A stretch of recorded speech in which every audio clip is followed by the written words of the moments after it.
Water and water systems are naturally always changing. Civilizations have always developed around water, as it's a life source. This is no less true today. The Gills Creek watershed is continuing to develop, and this development inevitably impacts the creek and our connections to it. Gills Creek Watershed Association formed and acts in response to these impacts and connections. We are a local nonprofit dedicated to protecting and restoring Gills Creek. The watershed is our home, and our connection to this vital resource drives our work and our passion. As you listen to this small collection of voices of the watershed, think about how you connect to Gills Creek and what it means to you. The Grimball family has lived within the watershed for several generations.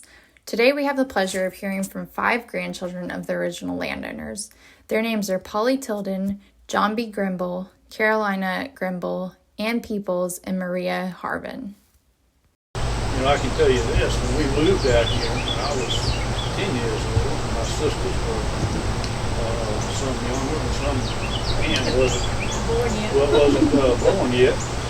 But we had this whole immediate area around us, which was at least 30 acres to roam in because it was owned by our mutual grandfather. And his name was William Gordon Belcher. His house is on Kilburn Road, just about a quarter mile from here, where Blossom runs into Kilburn. That's where our mother grew up. That's where William Gordon Belcher's house was. And all of this was basically woodlands and fields. And one more memory that I really love. It's actually about my mother, who always talked about when they were little, they roamed here as well because, of course, she lived in the house right down the street. the big house. The big house on Kilburn, and they would find lots of arrowheads because this used to be a place where Native Americans lived. And I don't even know how many years ago that might have been. This place was a cornfield. Well, originally, yeah, this was a farm. Is that correct? And wasn't this owned by a farmer? And they were, anyway. So, but they would find just tons of arrowheads, and they would make school projects with the arrowheads, and they were all very artistic, the children and the family.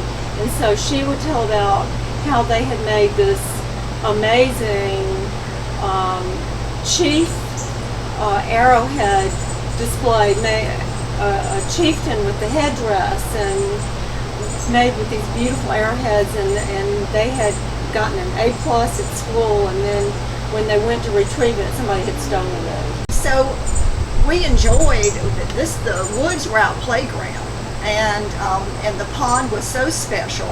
And of course, when we were very little, we were admonished not to go near the pond. But as we got older, we were able to explore the woods by ourselves.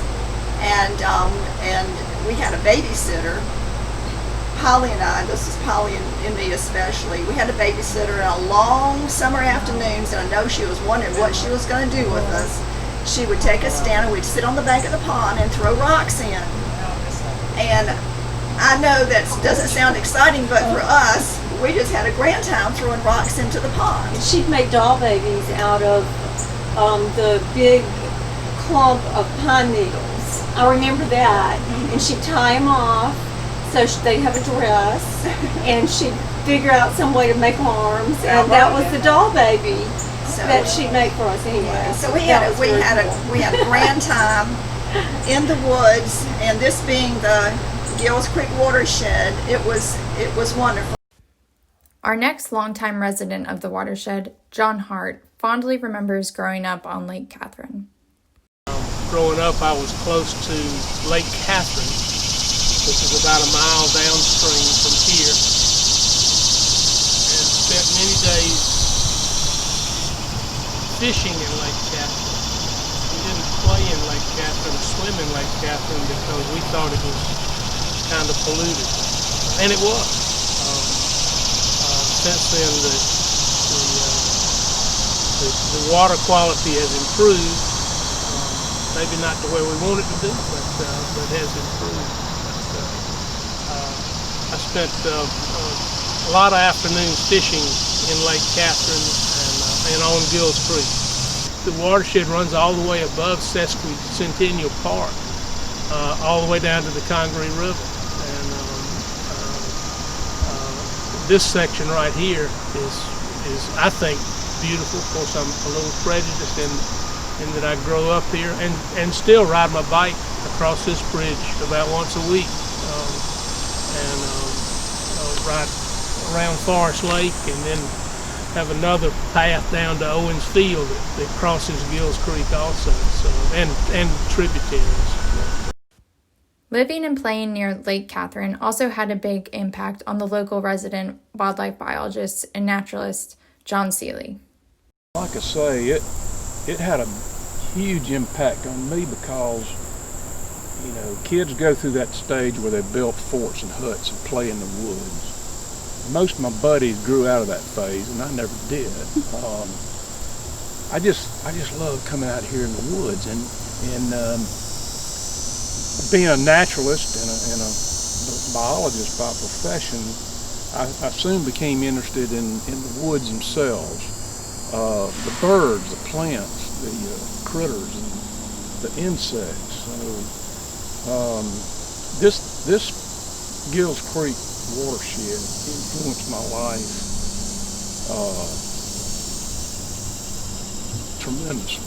I decided one time after we'd read Huckleberry Finn about the 5th time that my chums and I, we were going to build a raft and float down Gills Creek and go into Lake Catherine and go further if we could get over. That was our biggest challenge, was how to get over the Lake Catherine Dam. But we went to a nearby lot next to my parents' house up on Furman, Winthrop Avenue, and they had a bunch of pine trees about like that, and they were about 15, 20, 25 feet tall. And everybody back then, every kid had a Boy Scout hatchet. So we went over there and cut down some man's pine trees. We found out later we were doing him a favor because he was going to clear the lot anyway. Anyway, we got these green pine trees. My parents had a part of a vacant lot next to them that belonged to them, and we built that green pine tree log raft right there on that vacant lot, part of my parents' yard. And we somehow nailed it, we lashed it together, and then got some old shingles and nailed on top of that. That's what we were going to sit on. And we got one of the boys, nobody had a pickup truck except farmers back then, but one of the boys had access to a trailer.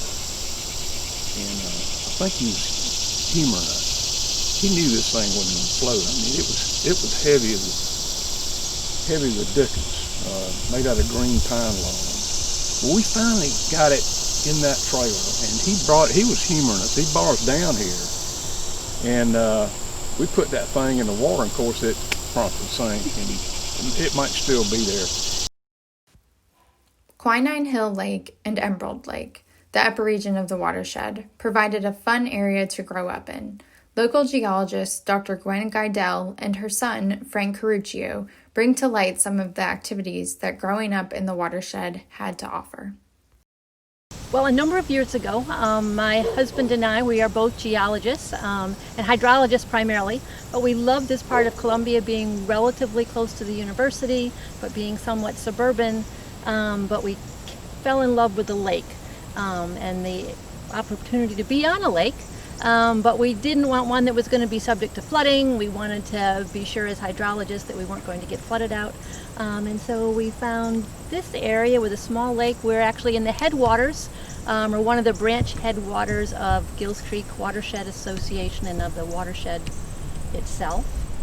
And so we just kind of fell in love with the area. It's a small part of it.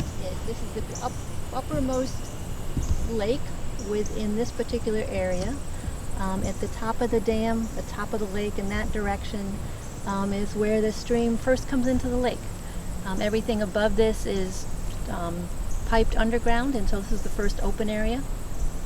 And so it just kind of became a nice natural area for us. Growing up on a lake, it was a unique opportunity, I would have to say, as any other kids, because our house over there is, we always had access to the water.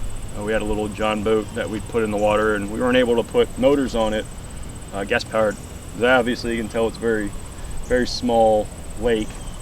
But we do a lot of rowboating and fishing, and of course we'd ride our bikes all over this place, and probably all over, sorry Mom, don't mean to let the cat out of the bag, but all over the Gills Creek Watershed area, even though it was supposed to be restricted to just the street. But just always waking up, seeing water. It's a beautiful view in the morning, and hearing the ducks and all the geese and fishing and the stuff like that. It was just a very good childhood.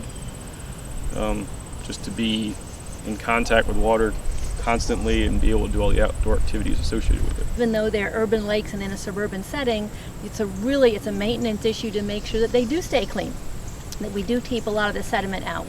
There are storm drains at several points within this lake that bring in not only the runoff that they're supposed to bring in, but if there's debris in the roadway, if there's sediment, if there's waste material, all of that ends up in the lake as well.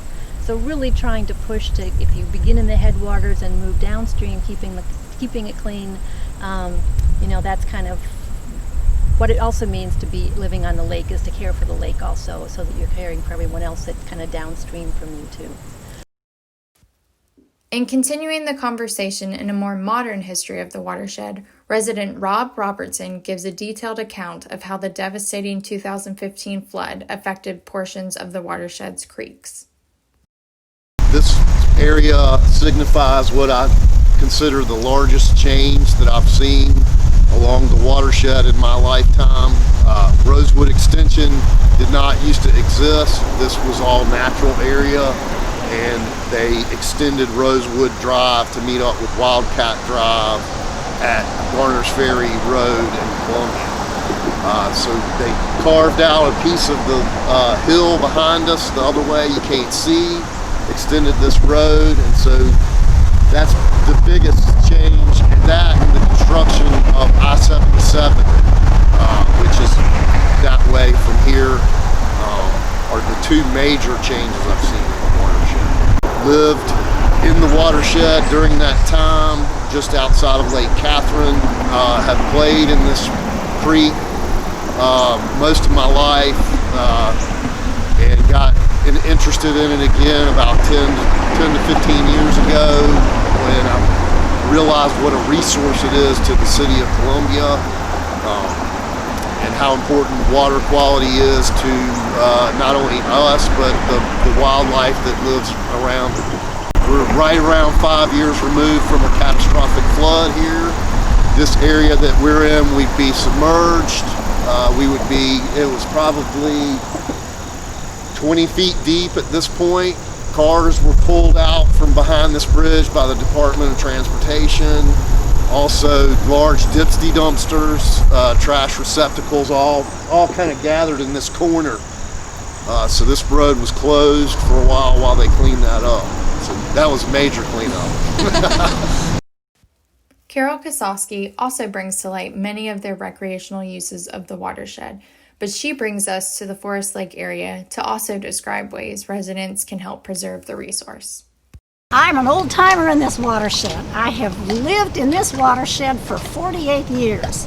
My husband and I came to the watershed back in 1972, and I have raised a family here, and my son now and my granddaughter enjoy the watershed as well. Looking here at the lake, you can see that this beautiful lake is here for all of our enjoyment. We enjoy it for swimming and water skiing. My granddaughter learned how to water ski here. My son learned how to water ski here. We also enjoy this watershed because of what it brings to us. It brings beautiful birds. I'm a birder, so I have bluebird boxes and I have wood duck boxes. So this helps the environment to be able to help the plants and animals who live in this watershed.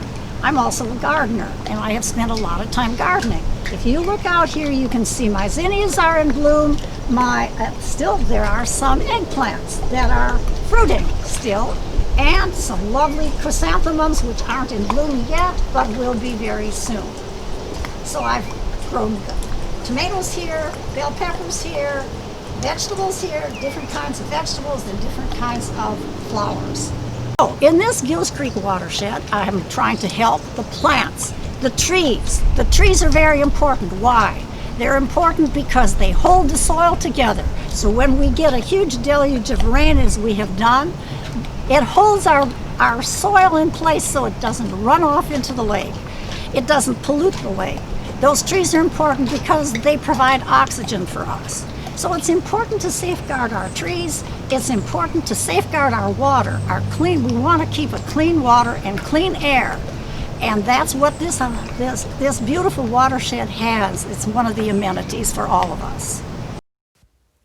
Furthering the conversation of how residents and community members can help support and preserve the natural resources provided by the Gills Creek watershed, Clemson Extension Water Resource Agent Karen Jackson explains ways that homeowners can help to conserve their portion of the creek.